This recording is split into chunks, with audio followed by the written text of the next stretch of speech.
can maybe also you can get a bit more in the middle.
You look a bit tired here in the front.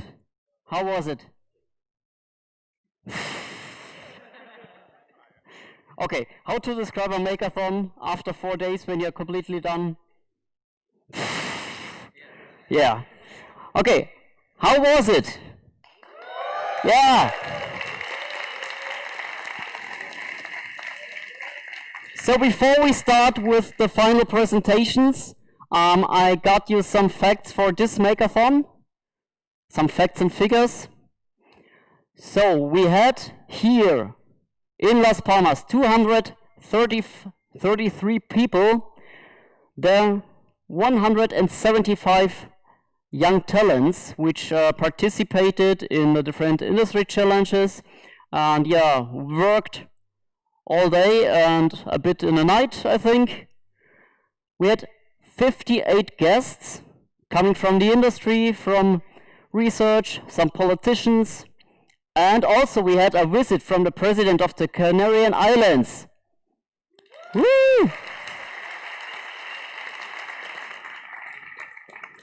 Because of the circumstances, we only had 8 representatives coming from 7 companies. Big applause for them. Tough guys. And well, in total we had 35 companies as sponsors coming from whole Europe. 4 of them showed up here. Big applause to the sponsors. And we had 8 local sponsors, and of course, they were here, right?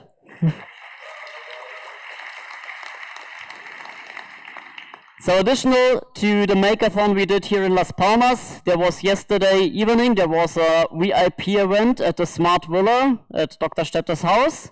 And I think some of the VIPs, for professors, sponsors, if they might look a bit tired today, it might be, well, there might be a reason for it, yeah? Okay, in total we had 18 teams working on completely different topics: smart mobility, smart farming, smart grid, smart home, smart everything, I think. And of course we had some special workshops. We had the robotic workshops, we had workshops for PLC programming, for AI, for 3D printing, for blockchain. So I hope you learned a lot here. Something new, yeah?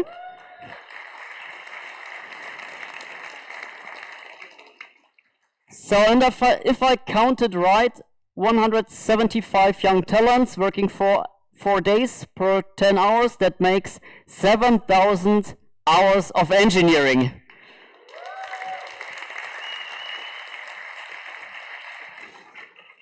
So, and in total there were 72 presentations. Well, not exactly, because 18 are still to come.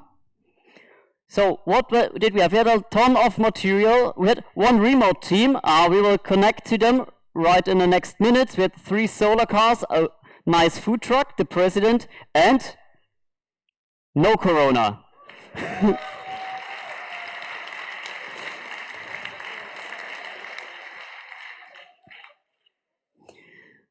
So before we start with the final presentations, I want you to give a real big applause to all of the sponsors who made this possible. Especially to Beckhoff, to Stefan Lorenz, Carsten Schätzle, yeah. But of course also to BNR, to Egos, to MathWorks, to all gold, silver and bronze sponsors.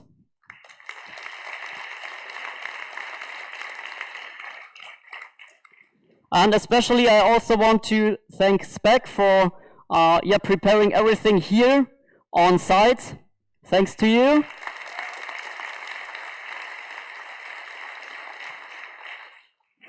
So we planned with 568 registrations coming from 34 countries, but you know about what happened with a lot of universities, and this is us.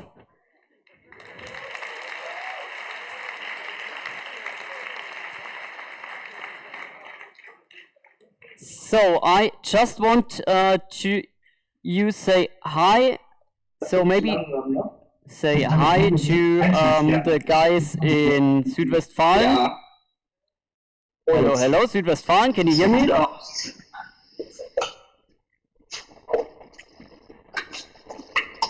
Big applause to them. Hello! Hello from Germany. Welcome to our final presentation about smarming. Next. So, the population in the world gets bigger and bigger, and the demand for food gets higher and higher, especially in the towns where now live more people than ever. So we wanted to build a smart and scalable solution. So two main problems was how to monitor the crops, each individual crop, and how to use unused space. So what's our approach? We would want to put the plants in standardized containers and have some different modules. The most basic modules are for storing and growing. They have lighting and a transport system. We want to use omni-wheels for the X and Y movement. So the containers can be moved around very slowly, not to damage the plant. Next. So here you can see our prototype. We have two modules, one master module with a robot so it can harvest and also can water the plants, and a growing section where we only have lights. Next. So what's the impact on the market? We will utilize a lot of unused space with the system. We have a very low initial cost, about €500 per module. The system is easy to extend, and the big plus, you get a good and known quality of food. So we have a smart box developed for every container. It contains a brightness sensor, a moisture sensor, RFID, a temperature sensor, and a battery. The brain of all is an ESP32, which got wireless capabilities. Here you can see a video about our lighting system with our web interface, so we can get some status information and also control the lighting. Weiter. So, the team. Marvin Schmidt and myself, Simon Huchbert, are responsible for mechanical engineering. Hannes Weibrecht and Ama Alasfar are responsible for the electrical engineering. So, what to come? We want to develop more models so we can use more plant types. And we also want to fully automate the system so we can plant, fertilize, and harvest. Also, we want to work on our web interface for controlling and status information and develop MKI for optimal efficiency of plants and to get the best fruit quality possible. Thank you very much for your attention.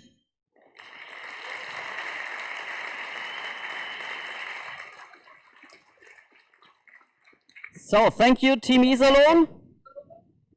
Bye-bye. Thank you. So you Have can a lot of fun in Gran Canaria. Bye-bye. Bye-bye. So, since we had the remote team, we will now switch to the local presentations, right?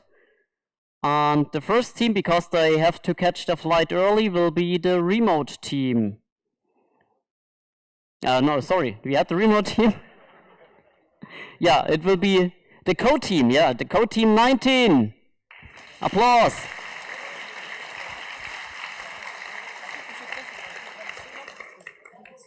Test, test, test.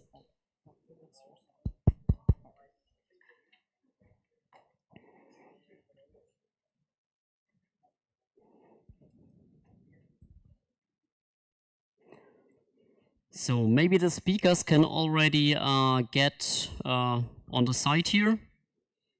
So it doesn't take so much time that everybody gets to the stage. So the clicker.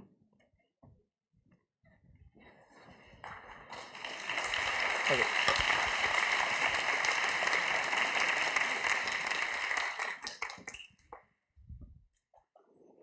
Hi everyone, we are Co-Team 19 and we are making tourism smart. What's the problem? Well, in my team, all of us are Spaniards and we all know the profit and the benefits that tourism has, but we can't help but notice also the drawbacks and all the kind of things that we don't like. In Gran Canaria, the tourism is a very important part of the economy, but also massification of some zones, and the impact in the natural environment is a thing to take into account. There are some approaches about prohibiting tourism, but we believe that that's not the correct approach. We believe that with the current technology, we can make a smart management of the tourism. Now, we are developing a system that integrates this to make tourism move from very crowded areas to less be known, but also very interesting areas in rural zones that will boost their development. This is our system. This is how we are going to make it.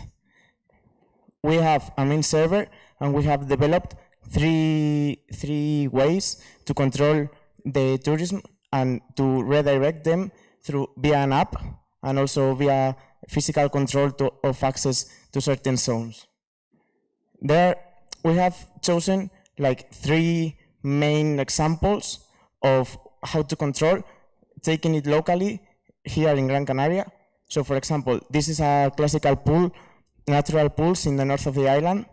For this, we have developed there it goes, a computer vision based counting. So we can count the number of people that are in each moment in real time in the pools. For wider areas, like Maspalomas, we have attached a camera to our drone. This is our drone, we have developed it too. It can't fly because of the motors, but it would fly if we had. At least it moves, that's something. And also for certain places that are really easy to control the access, we have developed a control via barriers. And what we do with all of that, we send all this data. Now it's via Wi-Fi, but we would like to implement it via LoRa to a main hub. And from that main hub, we will send the data to an app in the front end that the tourists will use. They can download it when they arrive to the island, and they can plan their visit, and they can know in real time how is the state. These are just 5 locations that we chose. It's random. I mean, not random, they are not very well known, but our goal is to extend this to the whole of the island. If we take into account the number of tourists that Las Islas Canarias receives every year, just a 5% of tourists using this app will mean that almost 600,000 tourists are going redirected from typical, very crowded places to less developed rural areas that are also incredibly beautiful, but are not receiving the promotion that they might need. So this is our team. We are co-team. We developed this. There were some people working in the drone, some people working in the barriers, and some people working with the camera. And later we as a team integrated everything, which wasn't easy, but was surprisingly worked. And thank you very much for everything. Thank you very much. So, if there are any questions for the audience, of course, the team is ready, like all the other teams, and we will, after all the presentations, go back to the Maker Hall, and you can speak directly with the developers, and if you want to invest in some of the projects, well, I think they will be ready for you. Okay, then Team Sire can already get ready to here on the stage.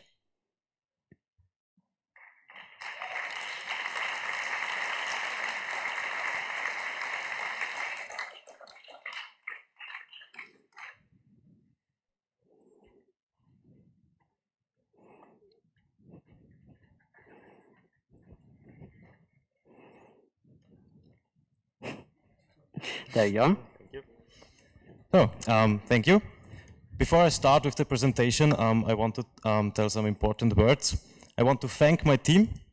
You were one of the coolest teams I ever had the honor to work with. So Lukas, Jakob, Jürgen, stand up, let the world see you, and give them a big applause. There they are.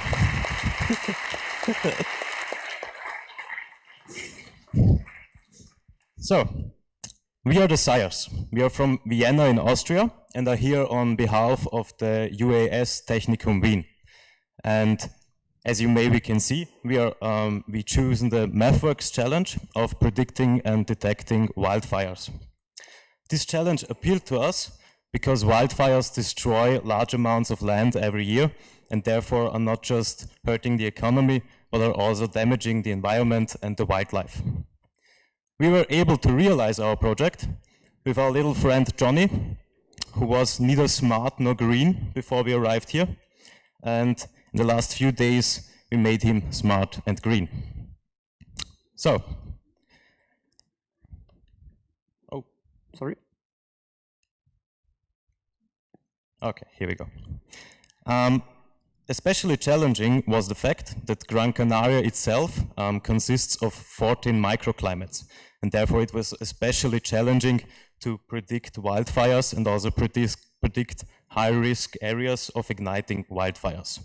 Therefore, we implemented a lot of sensors into our little Johnny, like temperature, humidity, GPS, and also gyroscopes. With these sensors, we were able to collect vast amount of data. To show you our daily process and how we trained our little rover and what we did the last few days, we made a short video for you, so please enjoy. Does it work?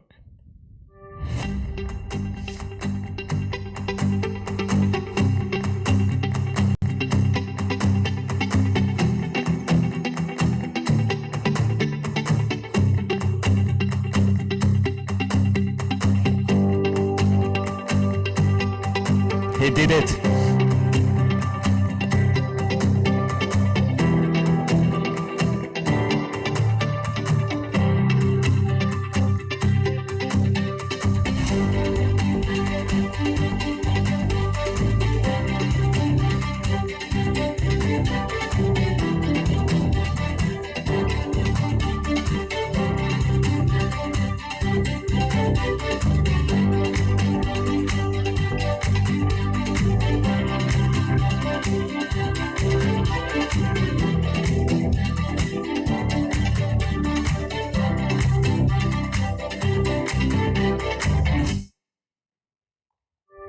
No, I'm not done yet.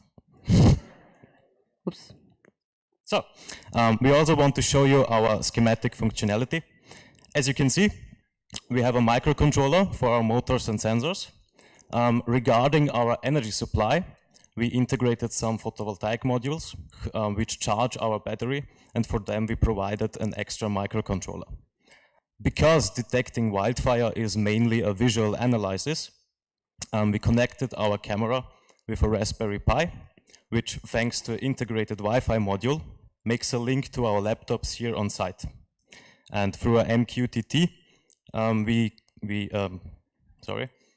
our laptops communicate through MQTT to a broker, which connects us to our server. In this server, all of the data is processed and made ready for our ThingWorks mashup, which also allows us to feed our AR experience. So, and as you can see, we were not just making, we were also exploring the island and trained our little fella under real conditions. And to finalize our presentation, we had a great time.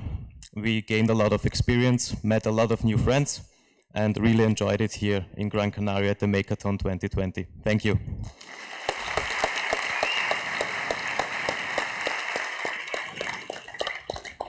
Really impressive. Thank you a lot. So then the next team, the team Deep Flow, can already come to stage.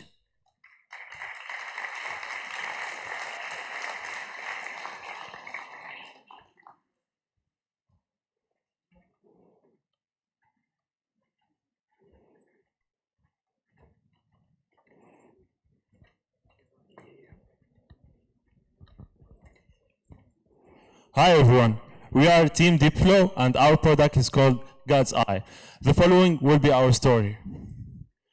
So when I was a kid, I'm back in my hometown, we live near the mountain and it's a very dense forest. And I go play outside most of the time. And my family worries about me if I get lost. And that happened.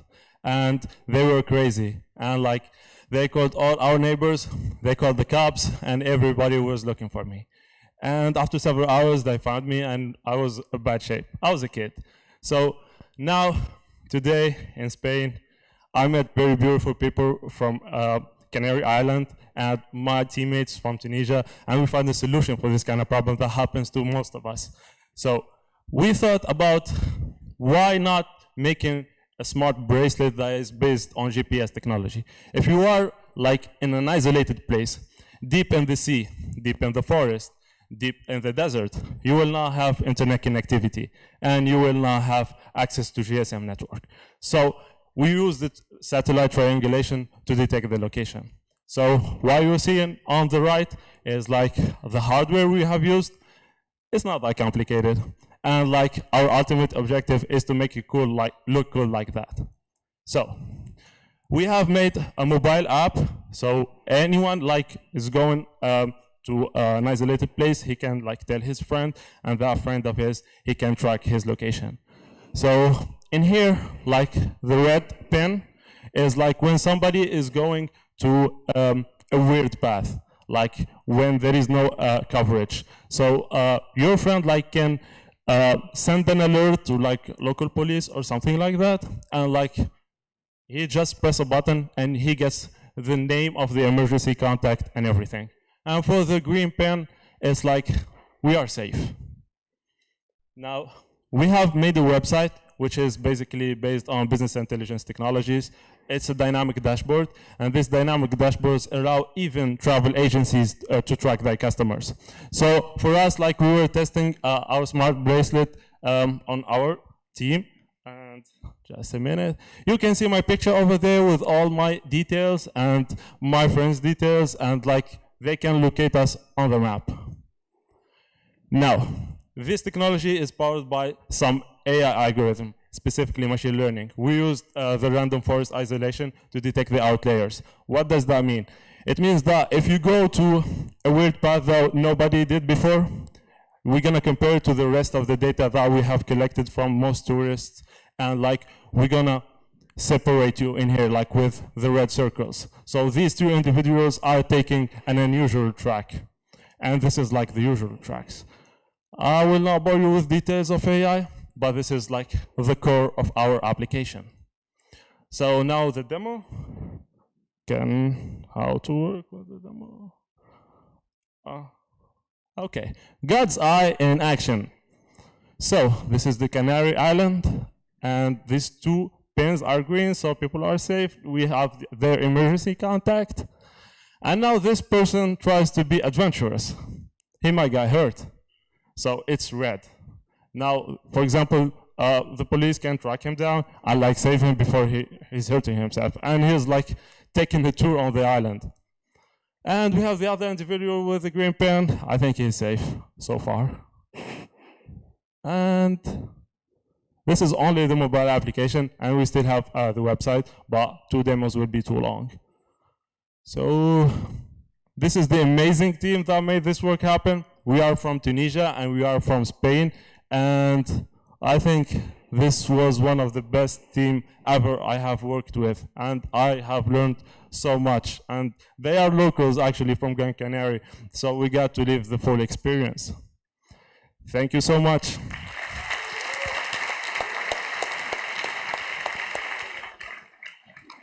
Thank you very much. So already the next team can come to stage. It's called the Lucky Vegetables and Electrons, or as I could state them, okay.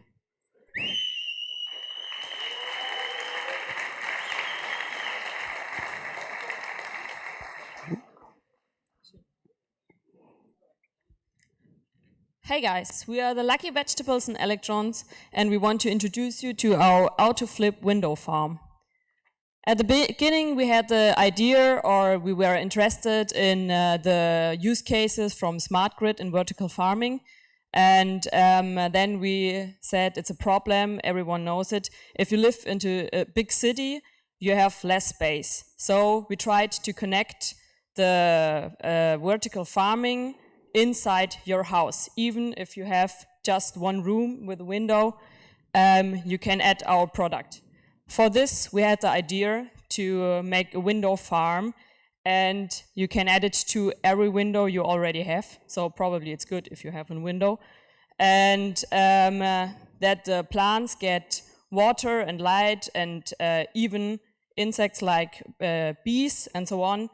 We make our prototype to flip to the inside and the outside. So this is our prototype with our little plants, Sonja and Gisela. And our prototype, you can see, is added with water and light and so on, and an engine that flips around. And all this is automated. We have automatically pump. We have automatically light.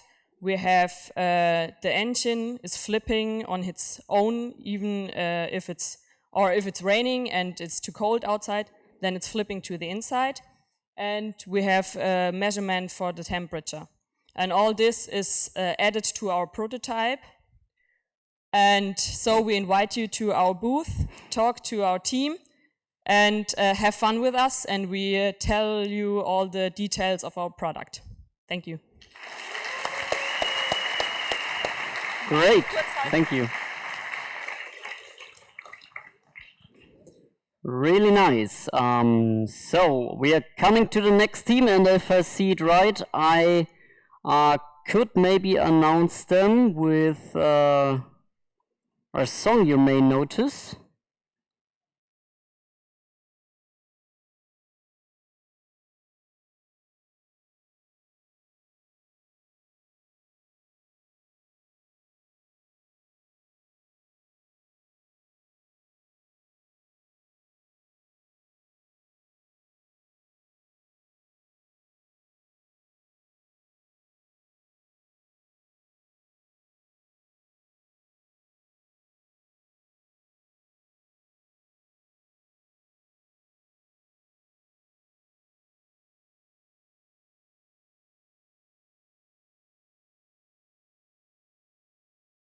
So, hello Barbies, hello Kens, and welcome to our presentation. We are from LPN, Life in Plastic is Not Fantastic, sponsored by B&R. Yesterday, our Barbie was at the beach, and unfortunately, she found so many waste and rubbish. And she asked herself, what happens to the waste she separates correctly every day? The reality looks like this. Every year, 470 million kilograms of waste gets produced every year all over the world. In addition, every person produces 270 kilograms of waste every year. In conclusion, 80% of the thrown away waste gets deposited in our environment and lands in our ocean and lands. Therefore, Barbie asked herself, what can we do to reduce plastic waste and to save our environment? Fortunately, LPN has the solution. The reality looks like this. We cannot make sure that every person separates his own rubbish in the specific bin. Therefore, the trash is mixed and we cannot recycle it. We cannot work with this, and therefore we found the solution. Now comes Ken.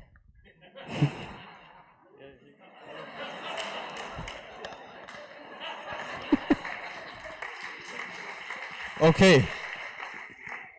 On this slide you can see our workflow.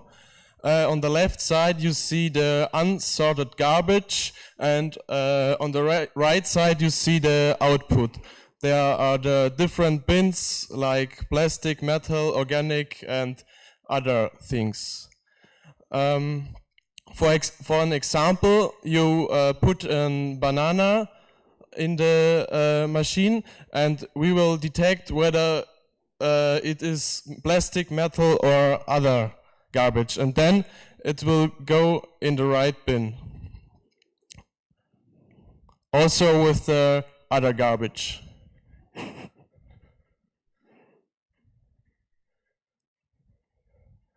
With the sorted garbage, we are allowed to recycle it, and maybe we will earn a lot of money. Now in this video, you will see how our machine works in real. We have photo detection first. Then, for example, a can will put with the robot on the environment belt, and the sensors will detect which kind of garbage it is.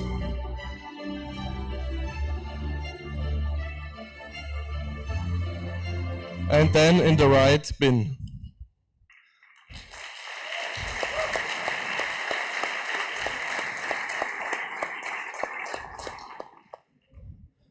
With the sorted garbage, for example, the plastic, it already exists a lot of products in the internet which you already can buy now.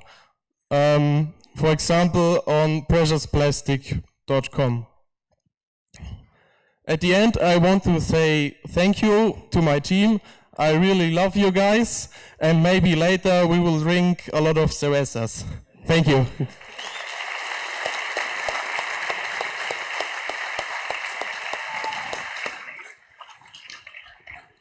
Thank you very much. So we can come to the next team, which is called the Wildfire Jewel Beetles.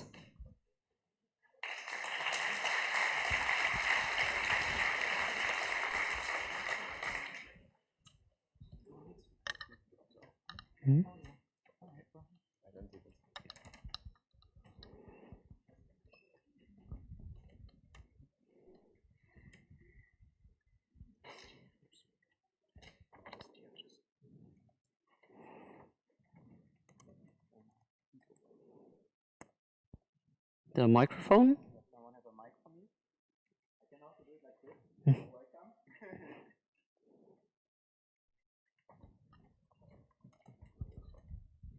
So, hi, thanks a lot. We are the team Wildfire Jewel Beetles, and at first I want to have my team stand up. So these are the guys, Christina, Susanne, Patrick, and Marek. And hey. Thanks. This is our fire, Simon. He's pretending to be a wildfire today. But first, I want to talk about this really serious topic of wildfires. Because this is a movie from, oh, it's not a movie. It's a picture. Can we go back? Yeah. It's a picture of yesterday. This is the forest of Gran Canaria where the big wildfire was last year. And it destroyed roughly 10 square kilometers of nature. Some people lost their homes, and very tough people from the fire stations risked their lives to make it go down. And I think this is a really important topic to tackle, because normally the problem is that wildfires are detected too late and are really not in control. And that's why we wanted to create a solution for that. And how do we do it? So first we have the sensor, which is there. And it's based on a principle from a small animal called jewel beetle, which can detect wildfires for up to 80 kilometers in range. So we have those sensors in a very imprecise way in the whole island, for example. And then we have swarm of drones, which have swarm intelligence in order to do scouting and really know where the fire really is. So how do we place the sensors? We have a grid, like on here on the right side, you can see that. It's basically an overlapping grid, and by that we know roughly where the fire is, and then we can start the drones.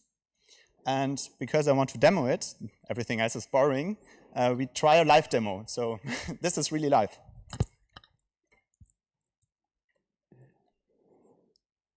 Right. So basically this is our map. No, not yet. this is our map. Don't know if we have a laser pointer. And top there, where we are, probably you see it, it's like a blue thing. And now it's turning red, and all the drones are getting there. So our fire simulation worked. Thanks.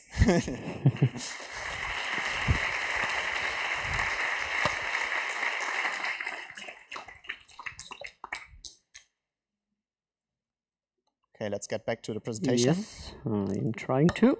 No worries. However, so if you look at the market perspective and if you look at what features we can provide, the good thing about this approach is that we have a pretty autonomous and low cost solution which can be deployed like everywhere. As we have a small sensor which has a very big range, this can be deployed on the whole globe, probably also like in Australia, where you really have to cover a big area. It's very cheap and flexible, which means it's not so costly, and also it's very adaptive to the environment, which means if you have, for example, a strange environment as in Gran Canaria, you can just put more sensors in it and it should work. And it's basically extendable. Yeah, that's all. And we hope we can support the heroes of the future, which are the fire heroes, right? Thank you.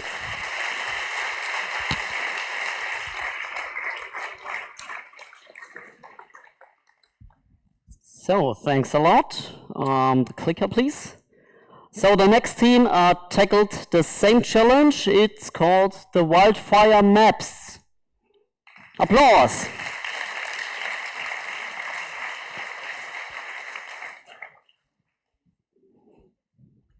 So as far as I see, since we have a lot of people tackling the wildfire, there will be no wildfires anymore. Yeah, hopefully. Test, test, test. All right. So hi everyone, this is Jan from Wildfire Maps. And it's great to talk to you again, because today I'm super excited to present you our very first prototype.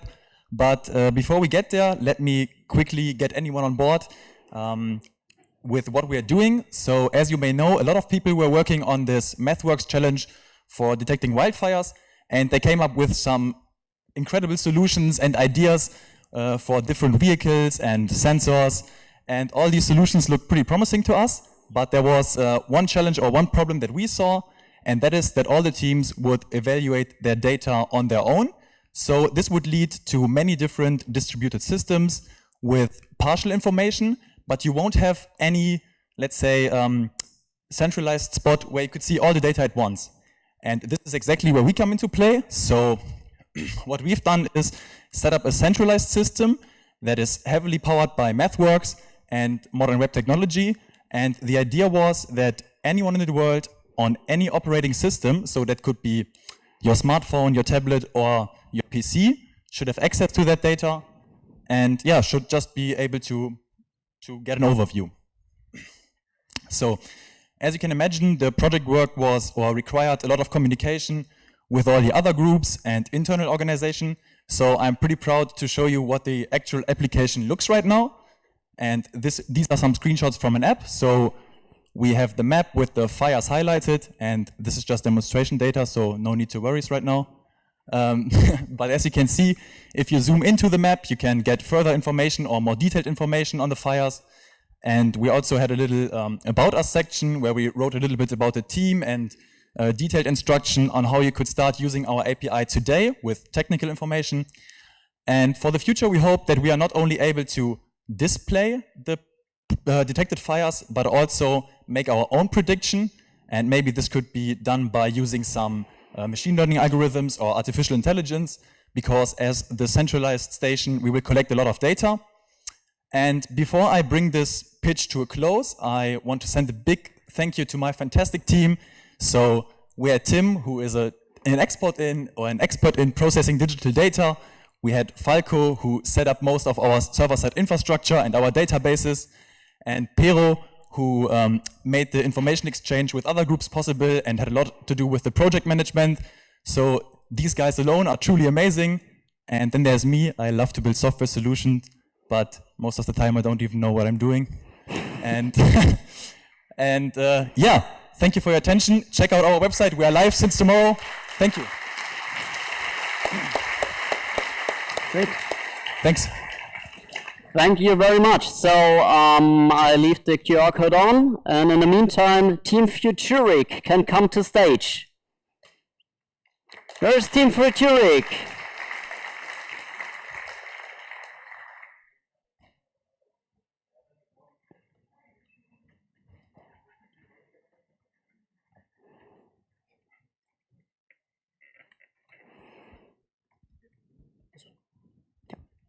Hello. We're from here, from Gran Canaria, and our project is to recycle, is to help to make recycling easier. So normally people don't recycle because they don't have time, they're lazy, it happens, or they don't really care. So our project is to make an automatic organizer bin.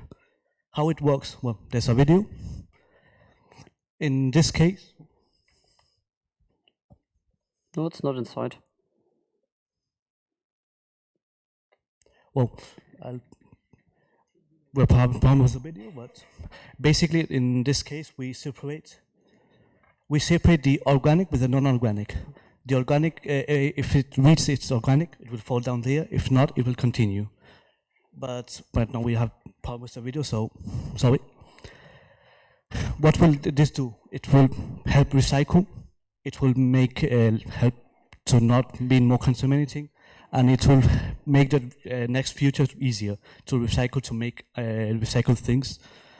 And well, this is low cost. It's not actually, we don't use robotics, we don't use nothing. It's basically with sensors. So it's automatic, it's easy to use. So this is our team. Shout out to my team because we are not engineers. We had no idea what we are doing. But really, I mean, it was a 4-day project. It was improvised. So I'm really proud of them. So,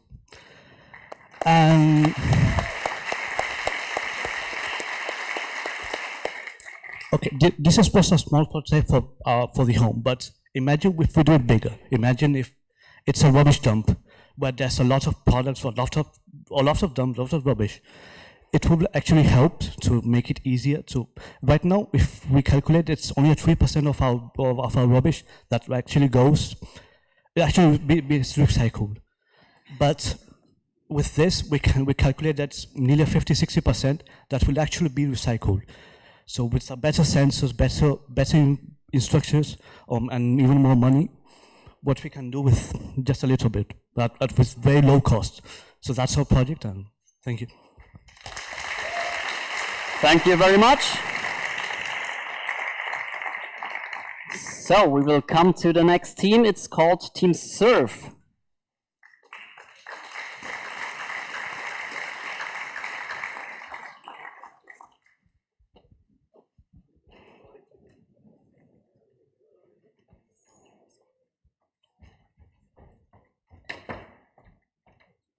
Thank you.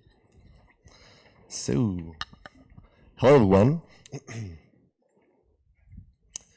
So, I would like to proudly present to you our smart indoor rescue vehicle, or how we like to call it, the SURF.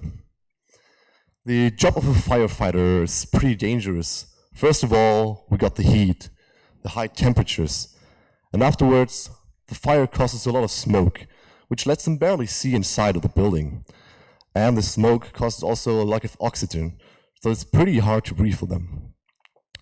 As well as that, we also got the fire, which destructs the structure of the building, so they have to be really careful when they proceed. For example, staircases can become really, really dangerous. Sorry. And last of all, there are a lot of victims inside, but the firefighters don't know where those victims are and how many of them are inside. So, to help the firefighters and to serve them better, we created the SURF, the Smart Indoor Rescue Vehicle, which is a small robot, as you can see on the left-hand side. It's equipped with several sensors, for example, ultrasonic sensors and a camera, to map the inside of the building, and therefore the firefighters can plan their way into the building. They can see where the dangers are, and also where the people inside are. As you can see on the other side, you can remotely control the whole thing with an app, for example, with your smartphone. And by doing that, this little boy goes into the house, and there our firefighters afterwards can go quicker because they can plan forwards with this information. And therefore, they can save even more lives and do their job even quicker and be safe on their own as well. Now, what we're really proud about is the feature. As you can see, with the ultrasonic sensor, it maps the surrounding, and therefore you see what the building looks inside. And the camera data is processed via an image recognition AI, which in the model is called Coco SSD Mobile Net V1, which is the pre-trained model, and it sees the fire, as you can see, for example, here, the candles. By doing so, our team, which consisted of Hajer from Tunisia, Amir from Iran, Toby, which is me, Johannes, and Marvin from Germany. Shout out to them as well. It was pretty cool working with you. Thanks a lot.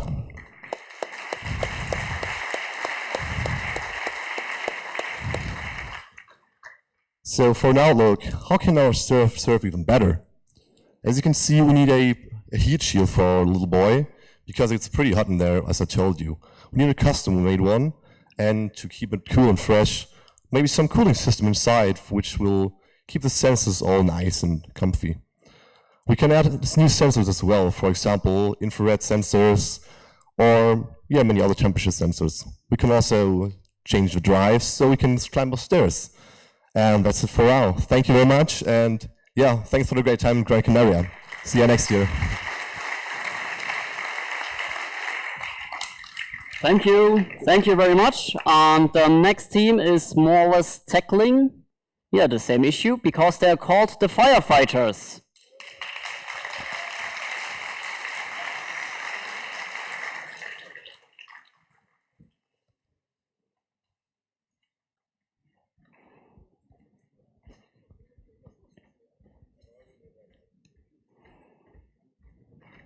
So, applause.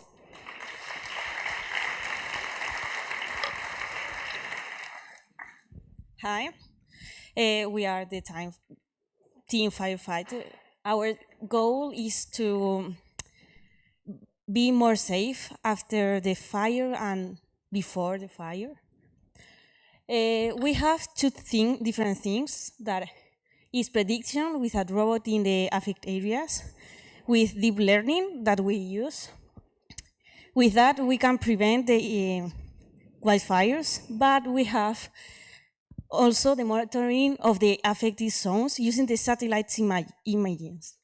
We have two types with optical satellites, Sentinel-2, that is a free one, and also we have a SAR satellite that is PATH in Spain and is with cost. But with that and standard information like the wind, the rain, or something like that, we could do more easy the work for the firefighters, like helping they go other way or something like that, don't go there, things like that. But also with that, we can help the people that are living in the areas, like saying, go there, go out, stay, keep calm. This is this is the image that we have done by MATLAB. In the first one, you see the image that we obtained, and the two other ones is what we have obtained using the MATLAB that we create. And in the last one that you see, the white areas are the fires. This is our team, and this is all done by them. So thank you so much. Thank you very much. So we are coming to the next team who's picking up the wildfire detection challenge, and they are called the Drone Forest Patrol.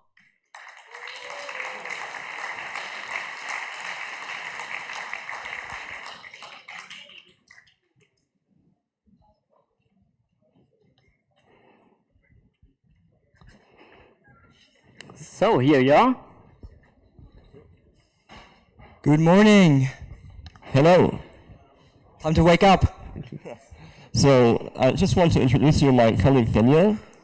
And that's my colleague Alexander. And we took on the wildfire detection challenge from MathWorks.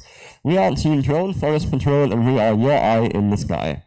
Our job is to prevent, observe and communicate wildfires on this island. Let me talk you through the problem. Due to longer and drier summers, the possibility of a fire is rising, and the small fires at the beginning are very hard to spot. But they spread very fast, up to 22 kilometers per hour, which equals to 6 meters per second. So as I tell you this, the fire has already covered the length of this whole stage.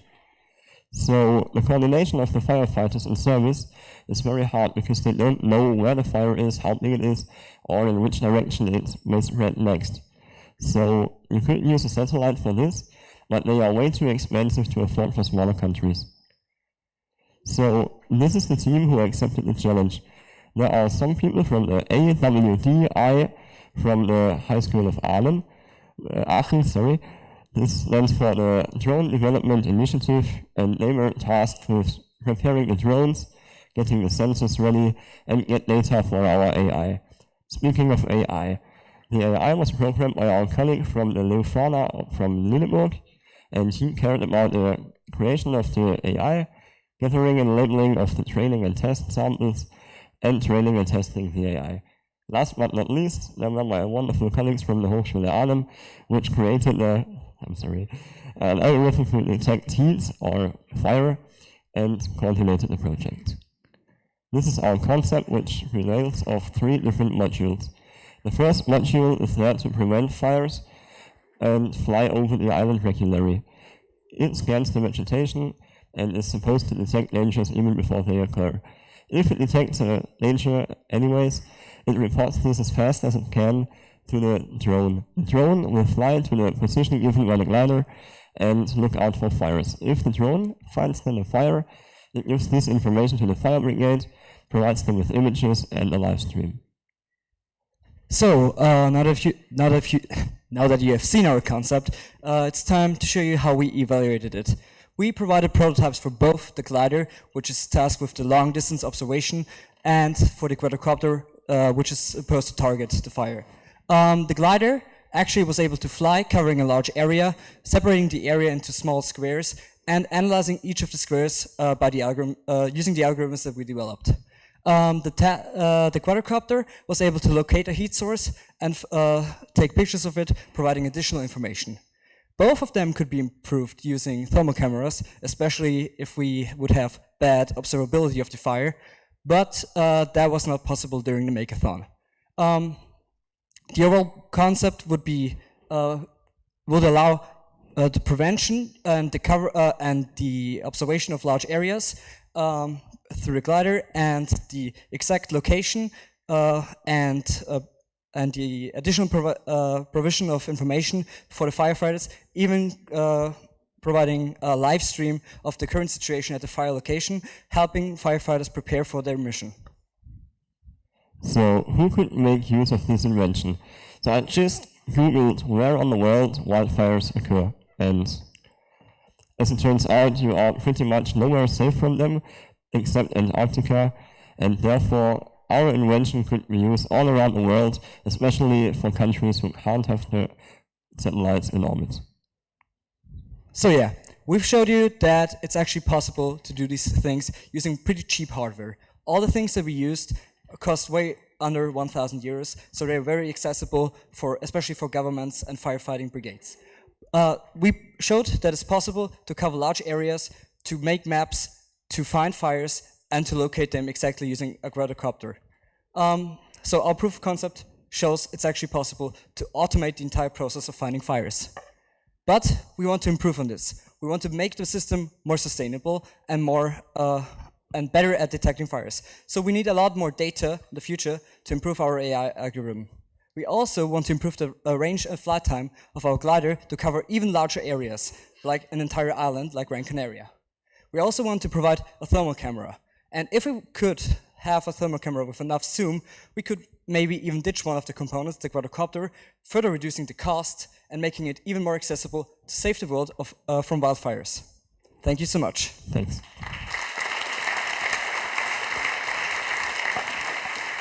Thank you very much.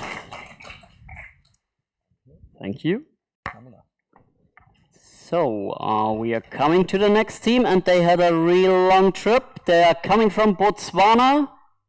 Applause to them. They are called the Smart Parking Team.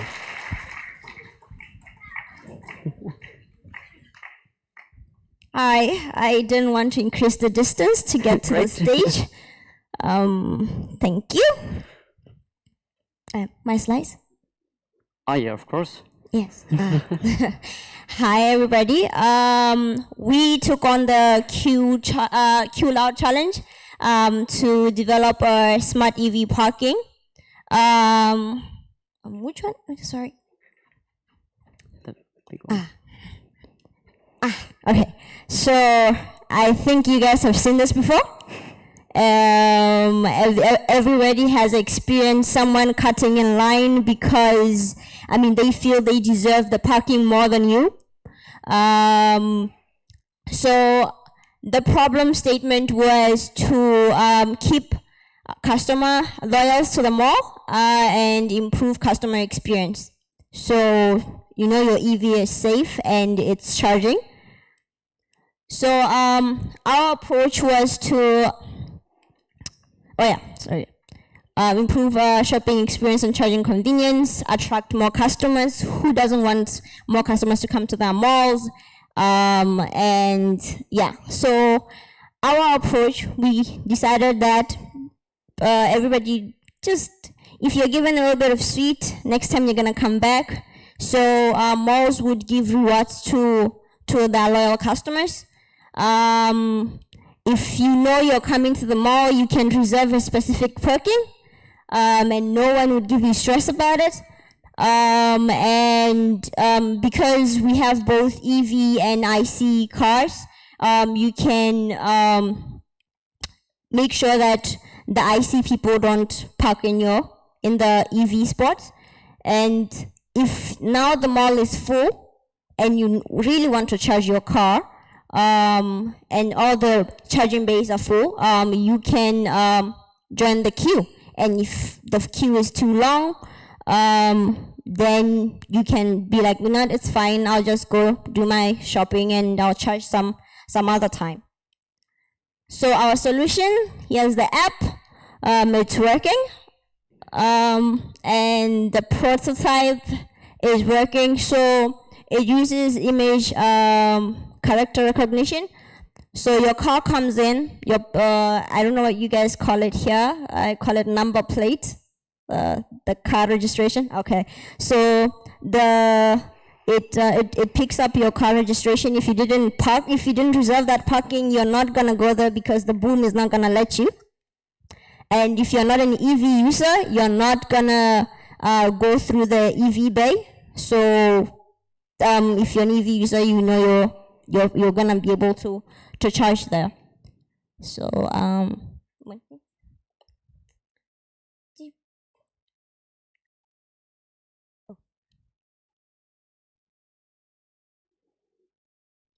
right.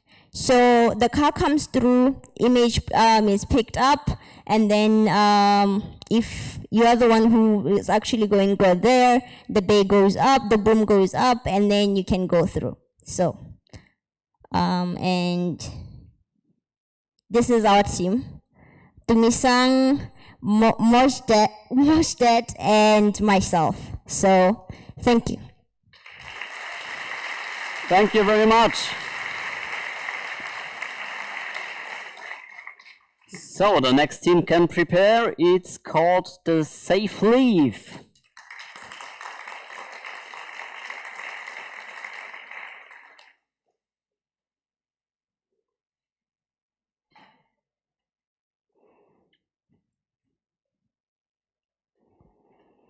So big applause to Safe Leave.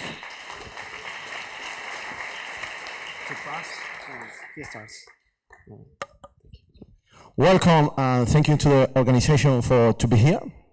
Well, the problem, we took the B&R challenge What if we can sort the trash?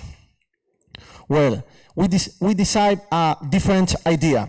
In this case, we decide to make an application where you can see all trash bins in a map. And you can see the type of the bin: food, glass, paper in a plastic, all in the same map.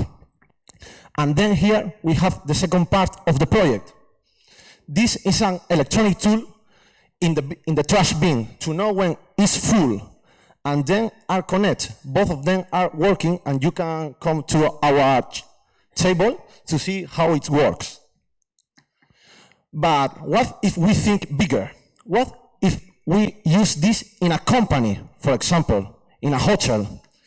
You can save money, save time, and more important, you are recycling. And as all of you know, companies are in conscience about how important it is to keep the environment. All right, here's our final art prototype. As you can see on the screen, we have the application start in a login page. If you have an account, you enter and you will see our map. The map have 4 different rubbish bins, which is organic, glass, paper, and plastic. And we have also 3 different types of markers. The blue means that the rubbish are public, the rubbish bins are public. The green ones means that the rubbish bin are private. And if the Raspberry detects that the rubbish bin is full, it will convert in a marker red. It's right behind. Next one, please. This is our wonderful team. Please give a big applause for them. They are there. Sit down. Put your hands up, please. On the left, there are the creative members of the team working on the front end. On the right, the brain of the teams working on the back end. And those guys there, the men included, are the Raspberry Pi free men. Thank you. A big applause again. The next steps will be enhance our prototype, because we do the first step, but we need more work. We need to also make it scalable and adapt it for other business sectors. For make it, we will need investment, not also money. The essential is the experience and the advisory, and also a time frame. So that's all. Thank you very much. Thank you very much. So then we are coming to the next team. It's called the Team Mix.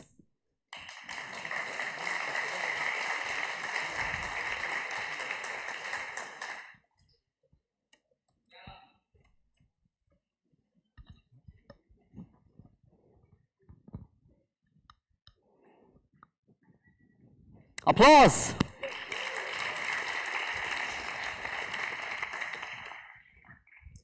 Well, we are the Team Mix and we accept the Ondas challenge. These ones, they are making a lawnmower and they want to save the life of the small animals like these ones. The problem is that the lawnmowers don't have any sensors to see if in front of are some of these animals and they kill them. The solution is put a Pixie and the ultrasonic sensor. Pixie recognize all the colors and also look if there's an animal or goes outside the grass, and they with an Arduino plug comes into the grass again. Ultrasonic sensors with the ONS detect if there's an animal and then made the lawnmower evade them, and then when the lawnmower finish all the grass, they come back to the zone that he detect the animal and try to cut again the grass. If there's also the animal, then the lawnmower knows that it's not an animal, or it's a dead animal, or it's an object that cannot move. To the market, it's an important thing because it's autonomous, of course, and to cut 100 square meters, you last 30 minutes. That, making some numbers, you can see that in 10 years you spend 10 days cutting the grass. That it's a loss of time. The distinctive features is that you don't need fuel because it's electric. You don't have to look. Sorry. You don't have to look at him because it's autonomous, have sensors, and you don't need to be looking if kills animals or other things. Our team is this one. We are 16, and we are a lot of people, yes, but it's a good job. We are from the University of Vic, the University of Germany, and two groups that are from that are from here, Las Palmas de Gran Canaria. We are industrial engineering, a superior degree in electricity, informatic engineering, and automotive engineering. Sorry. Thank you for Onda to give us the opportunity to do this project because it's so important. I think that could be a good idea for the future to implement in every places like gardens, public gardens, or our houses. And I think that it could be good for the future. Thank you. Thank you very much. So we are coming to another team who picked up the wildfire challenge. So they are called the Rincon Almuva team.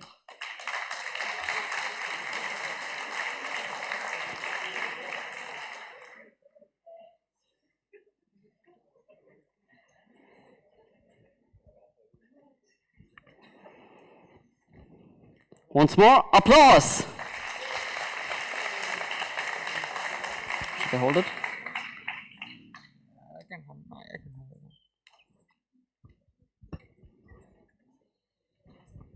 So, hello, greetings everyone. Welcome. We are Rincon Almuva team, and we're presenting you the Pyro Sentinel project. So we took up the challenge set up by MathWorks that present us the challenge to try and improve the systems, existing systems, to prevent and predict wildfires. So what we thought is that you can only really fight wildfires through prevention. So that means predicting in a more efficient way when a wildfire can happen and where it can happen. So what we finally decided is that we could try and search for areas that had low humidity and high temperature and try to predict where those areas could appear and identify them correctly. So the solution we created was what we call the Sentinel System, which is a series of beacons like this one over here that will be displayed in the forest in a grid pattern that will allow us to obtain information about temperature and humidity of different points of the forest and generate a dynamic map that will be implemented into a web interface that the park rangers or forest keepers can use to remotely monitor the status of vast areas of forest without having to actually visit the different areas. That allows them to check on in a wider area without really using time in movement.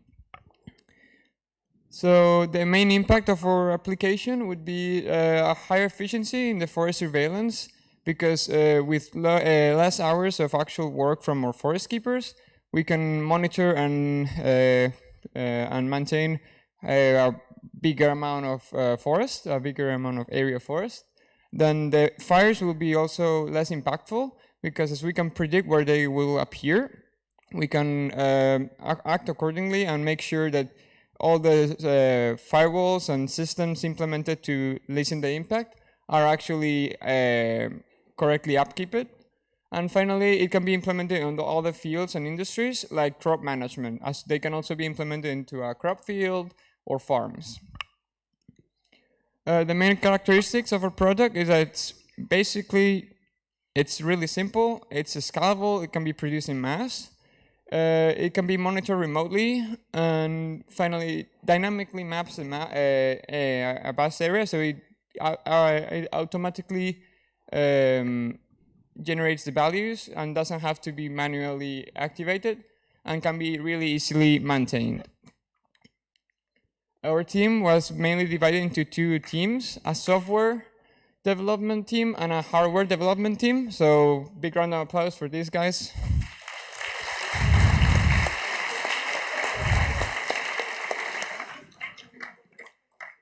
Finally, if this system were to be implemented with more time, we would mainly search for more robust components and materials that allow it to sustain the damage that it will receive from being outside in the forest. Also, the search for adequate material that can be that doesn't really impact the forest, were these beacons to be lost in action. And finally, the development of a robot that could maybe replace the beacons when their batteries are low, reducing even more the actual work the park rangers have to do to maintain the system. And thank you, everyone, for your attention. Thank you very much. So, still two teams to go, and the next team, it's called the garbage team.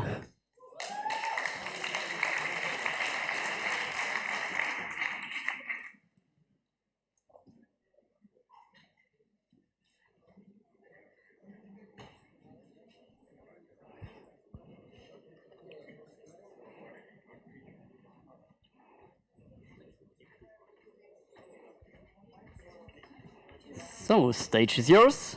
Thank you. You need a second microphone? No.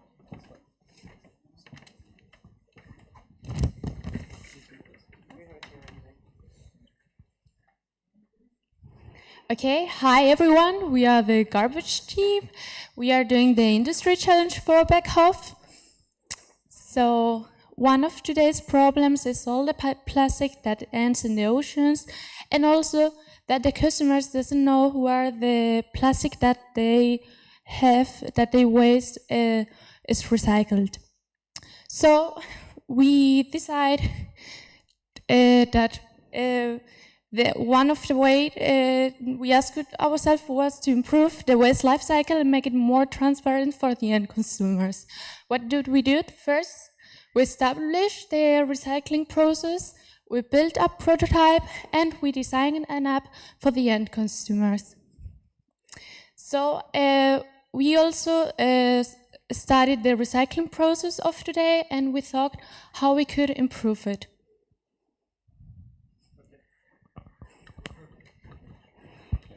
Our solution is basically enhancing waste with additional metadata, like the material, the producer, and the used energy. And the possible impact is recyclers can use the data to more efficiently reuse and process that data, because they really know what material that is. And additionally, customers can make better decisions what to buy, because they also know like what's the energy which was produced used to produce this, and what's the material. And our prototype looks like that. Yeah. We built a little small prototype which for recycling factory, which basically scans the material, or which scans the waste and finds out what material it is and puts it out, so you could use it to put it in different trash bins or know what to do with it. Yeah. For the app, we built a concept, and basically the app gives the customer the possibility to scan the product and know what material it is made of, and register it to later know what happened with the product. Yeah. Next step for our project would be find a better way to store the data, because currently we use RFID chips, which look like that. There are also smaller ones, but they have quite some limitations and are actually not the best solution because they create additional trash. But there would be other options, and we also could think about how to actually cryptographically validate if the data on the chip is true. That's the team. Thank you really much. It was a really great experience on the hackathon. Yeah, thank you.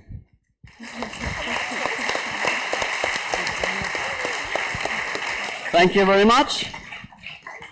So then we are coming to the last team of the evening. It's called Plus Farming.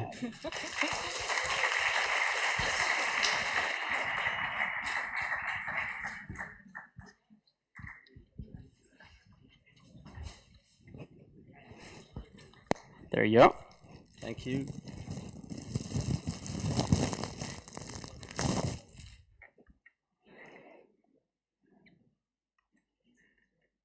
All right. Hey, so we are Plus Farming, and we believe that, wait a second. Yep. So we are Plus Farming, and we believe that farming is not only horizontal, but also vertical. And why do we believe so? Well, let's have a look at a problem. Well, the population of the world is growing, and therefore we need more food, and we produce more CO2, and we need more water. And at the same time, the space for plants to grow is decreasing. And if we have a look at the salad I brought you, it looks pretty, well, I shouldn't say the S word, but it looks pretty crap. And why is that so? If we have a look at the cycle, how it's produced, it's not really smart, it's not really straightforward. And how can we make it straightforward? Well, we thought of maybe simplifying the process. And simplifying the process, we can do it by making all those process steps in-house in one production hall. And let's have a look how this production hall could look like. So we see we're using robots, so it's very clean. And as you can see here, the robots are quite nice and funny. And here you can see how the robot is picking a tool, and this tool is for seeding.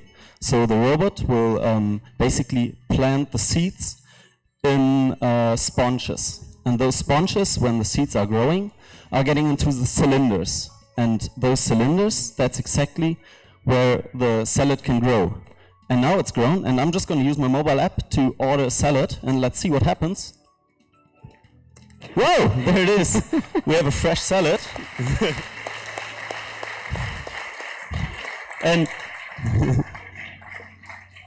if you look at it, it's way nicer than this one. I don't need it anymore.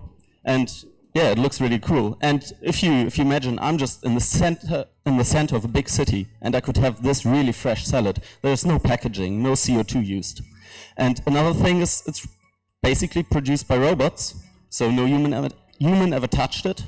I can have a bite without any problems, without getting any corona, which is really good these times. And another thing is we are using an aeroponic watering system, and this allows us to have a very efficient use of the water. Let's have a look at it.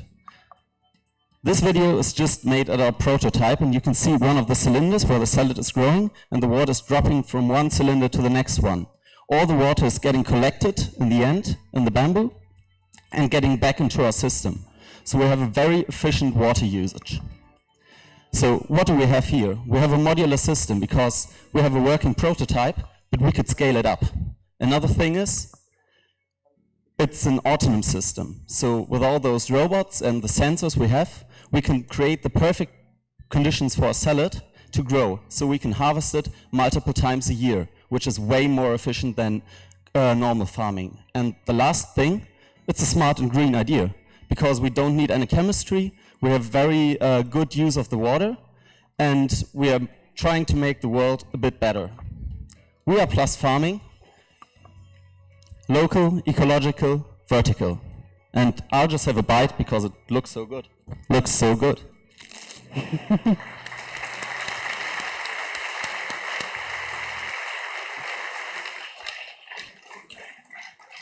Thank you very much. So this was the last team to present, and now I want Anis on stage, because he is our senior marketing social media consultant. Has to say some more words.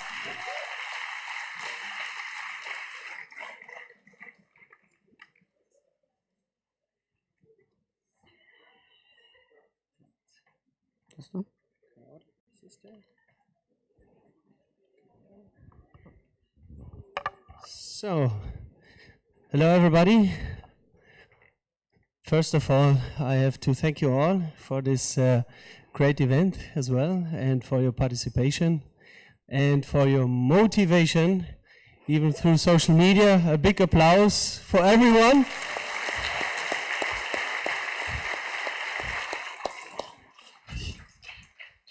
You did also really a great job for the challenges or your teamwork, but also on social media. Just a short recap. I'm very happy and to show you just some pictures of what we selected. Some recap from the team Aachen drone. We just choose the most creative picture. Then here also the team Sire Against Fire, they did really also a good job.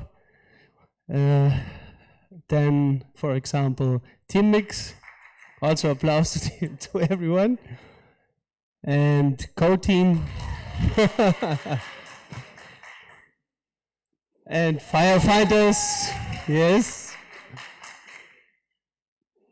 Again, Sire Against Fire, just a few what they did. Firefighters again. It was really quite tough for me to select all the things you did. Really an excellent job what you did during the days. Thank you again. And here also an example.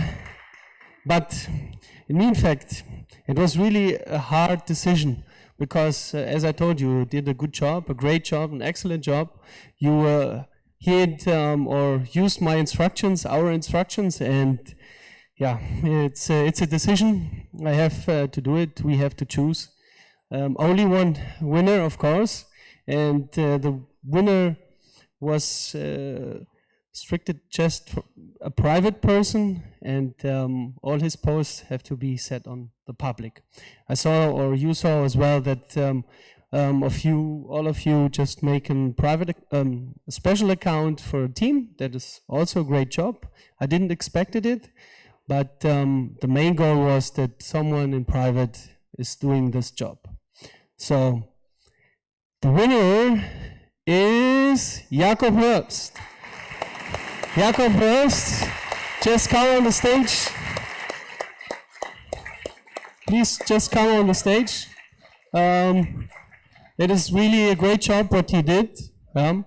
He was posting all the time. He had nice ideas, creative posts, like here the best picture with mostly about over 70 likes. That is really impressive as a private person. Yeah, congratulations. Yeah. Jakob, you win a travel again to Gran Canaria for the summer camp. Yes. And as I told you all before, not only you as a private person did also a good job, I think also the teams, the rest of the teams, and therefore we were looking again to honor also a team. But we saw that you as well were in this team, and they really began from zero, and during the days they did an excellent job. A big applause to the team, Sire Against Fire. As well, this team, Sire Against Fire, will also join us at Gran Canaria at the summer camp, the next summer camp.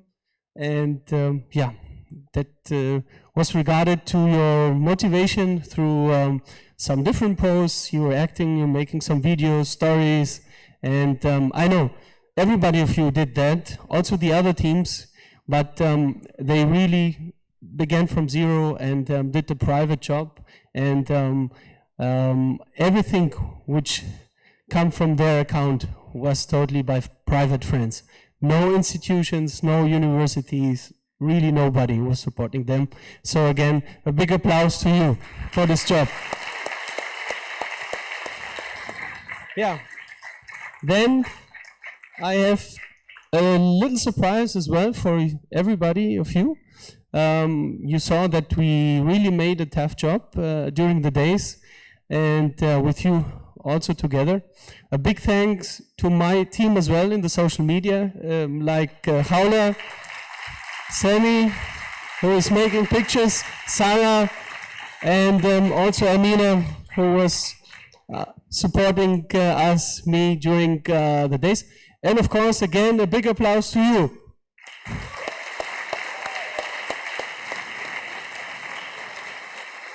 This is really a short impression about what we did. That is my surprise for you, or my prize for you.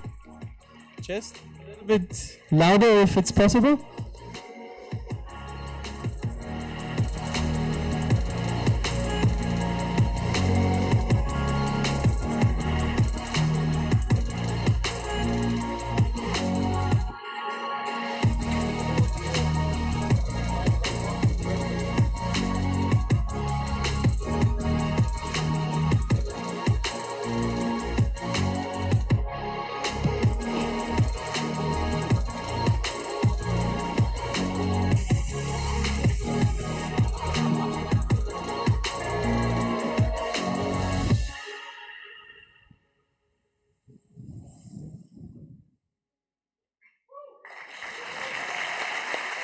So,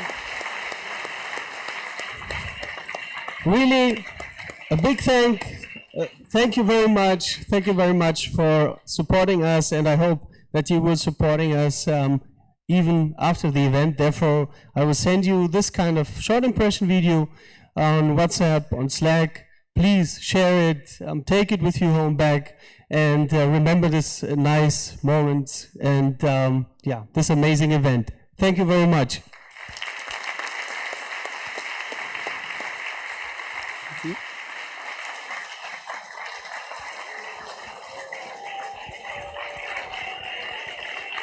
So I think we have to thank one guy, the craziest guy in the room probably, for making this possible.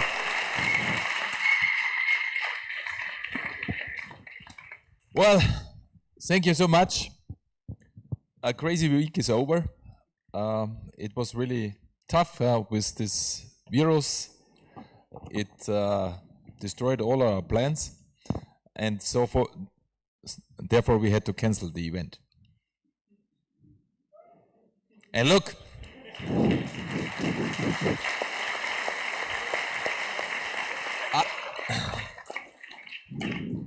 I'm really proud of my team, because it was a terrible work to prepare all this and then to cancel it at the very last moment. And well, I would like to thank my team, and I would like that the team comes on the stage.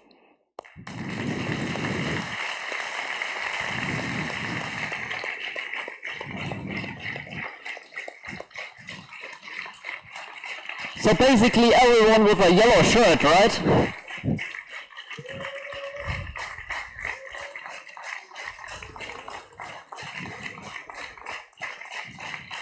The whole team.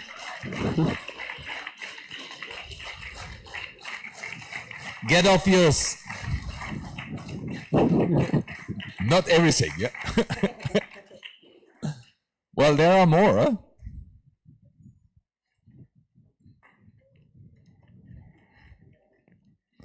Well, big applause to them. You. Thank you so much.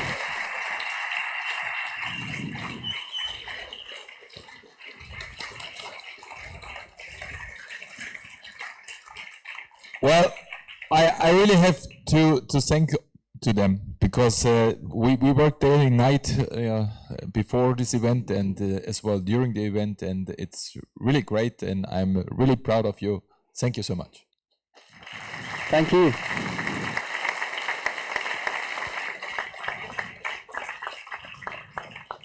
And I would like to thank as well to all the sponsors.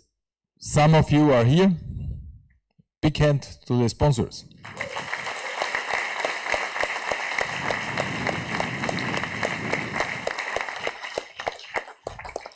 Well, and now, normally I would talk about how it's going on. And last year I gave a great outlook how the next step will be. I definitely don't know it. And the beginning of this week, I was for sure I will never do this again, because it was so crazy. Well, meanwhile, we survived. And I was really afraid of that. We will bring the virus to the island, and then we infect you all, and then you go to the 34 different countries. And then finally, in the world press, there will be one hotspot, me, to spread over the whole world the virus. This was a really horrible thought. And well, I'm really happy about now that we have already some cases of virus here on the island. That I'm definitely not the first. This was really, and that we had to close down the Südtirol, the north of Italy, because and I wasn't there, and therefore it's definitely not my fault. And this was really a horrible thought. You can believe it or not. Well, and now this morning it was already we survived yesterday the VIP event. We had to drink. It was kind of obligation to be nice to the friends. Well, we are here now, and we have some crazy guys here. Where's Raj? Raj is here. Yeah, well, Raj is our new Indian friend.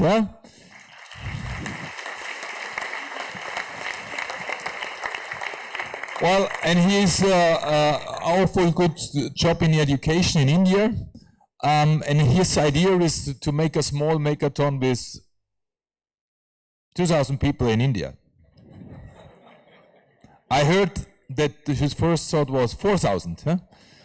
Well, and I talked with him, and I told him, well, a starting point might be 500. Where's Sandra? She told me, if you do this, I'll kill you. I'm negotiating with her. Yeah, whether or not, yeah. Yeah, you will protect me, yeah. Well, this might be a next step for this year to go really worldwide. We were at Botswana in November. We were in September in Tunisia.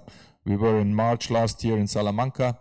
Well, and probably we'll come back here to Gran Canaria, because this was really an honor for all of you that there was somebody from the Ayuntamiento, the local government of Las Palmas. There was, and I was expecting the president of Gran Canaria, and I was really, I was surprised when I went out that the president of Gran Canaria still was waiting for somebody, and finally even the vice president of the Canarian Islands showed up. And therefore there were even more high-ranking people than I assumed. And the good thing is that through the virus, they didn't go to a fair in Germany, therefore they were here. Therefore, the virus was something good somehow.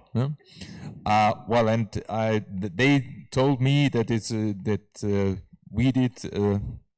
they did an awful good job, and that they are really expecting that we go on next year. Whether we really will do, we have to negotiate. We have to discuss it here. But this is the outlook. Maybe a small event in India, and a even smaller event next year here. We have a lot of ideas how this thing could go on together with a Congress and but well, I don't want to talk even more. Well, I'm really proud of these guys and girls. I'm proud that you came to cancel the event. And now we go on and have a look at the prototypes. I'm sorry that there are not more sponsors, because normally this would be now like a little fair to go from booth to booth to show that you can show others what you have done. Well, we train this year, and next year we will make it perfect. Thank you so much, and see you. Thank you.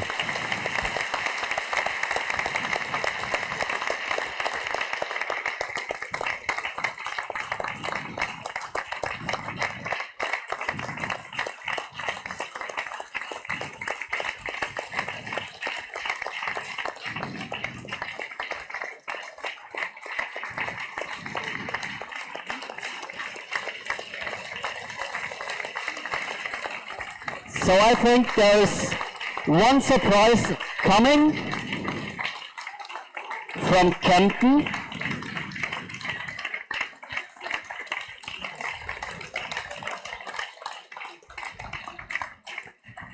So Rainer and his team, thank you very much for organization of this event, of this non-event, because it was not an event.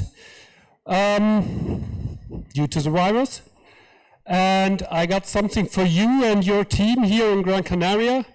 I know you like technical toys. Yeah. And so you get this robot arm here. The other robot arm you also get, so the Delta robot, is still in our setup at the booth. It's still working, but you will get it later on, and you can play, or the guys here in Gran Canaria can play with it and have fun and learning what robots are and what they do. Thank you very much. Thank you so much.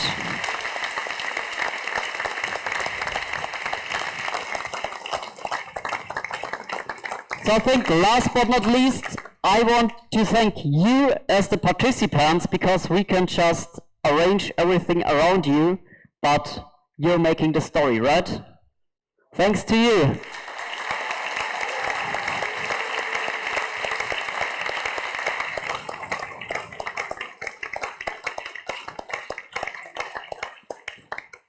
So now I think it would be time that we go back to the Maker Hall.